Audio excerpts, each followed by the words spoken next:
Greetings and welcome to another edition of The Fan Perspective. My name is Nathan Lyle, and these are the 2013 NBA Playoffs Round 2 recaps, the series between the New York Knicks and the Indiana Pacers.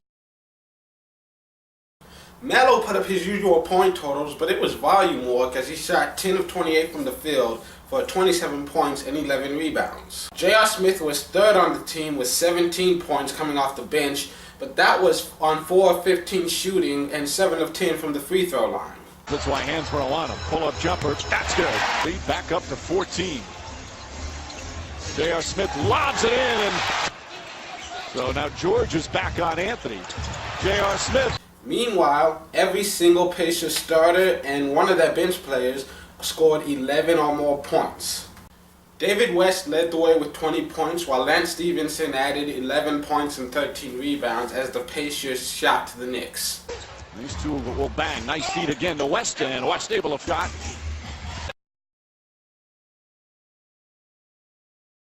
The game was actually close through most of it thanks to Paul George, who led the team with 20 points.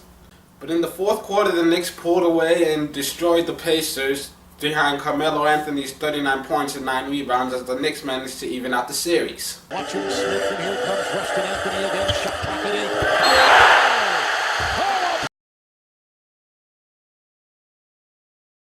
The series went back to Indiana, and Amar'e Stoudemire made his return to the lineup. He came off the bench and played in 9 minutes, but they were productive 9 minutes, including a three-pointer he hit at the end of the third to beat the buzzer. Let's try and get off one final shot. Stoudemire sets, puts up a three, and puts it in! The Knicks had a horrible day, though, as they only shot 35% from the field and 27% from the free throw line. Melo once again did not have the best shooting night, as he only went 6 of 16 from the field, but he was the only Knicks scorer in double digits as he led the team with 21 points. The Pacers were able to pull out a tough win behind double-doubles from both West and Hibbert, who combined for 35 points and 24 rebounds. Paul George also contributed a near triple-double as he had 14 points, 8 rebounds, and 8 assists in what was a very sloppy game on both ends for both of these teams. Kmart was thrown into the starting lineup to help Tyson Chandler handle the Pacers' bigs, and Melo moved back to the 3. But Murray, Kmart, and Chandler all got 3 fouls in the first half and were forced to miss a chunk of time. Paul George nearly had a double-double at halftime. Chandler had a double-double with 12 points and 10 rebounds, and Melo nearly had a double-double with 24 points and 9 rebounds before he fouled out with 2 minutes left in the fourth quarter, sealing the Pacers' victory. George Hill led the way with 26 points, David West had 10 points and 10 rebounds, and Paul George had 24 points, 14 rebounds, and 7 assists. Find that range at the offensive end. Hill got inside the defensive. Hilton defending him off balance.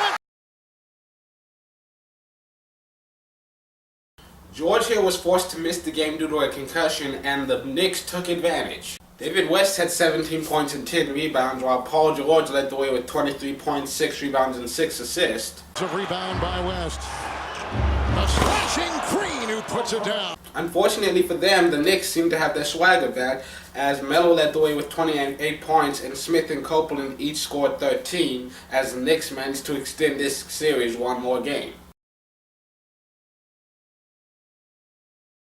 Melo led the Knicks with 39 points and 7 rebounds. J.R. Smith came off the bench to score 17, and Ivan Shumpert also added 19.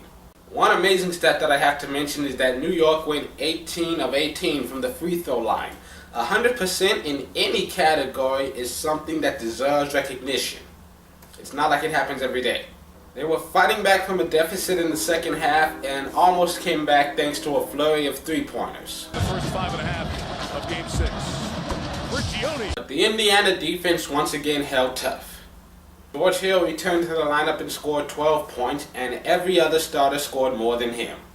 David West had 17 points and Paul George had 23, but it was the other two guys in that lineup that I haven't mentioned yet who really had the biggest days. Hibbert had 21 points, 12 rebounds, and 5 blocks, including a huge one on Melo.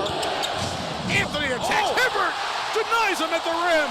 Block number 5. for the Pacers. Lance Stevenson led the team in scoring with 25 points and also chipped in 10 rebounds as the Pacers win Game 6 and close out the series, advancing to the Eastern Conference Finals where they will play the Miami Heat, who knocked them out last year. Something they did a lot in Game 4. Late clock, Stevenson.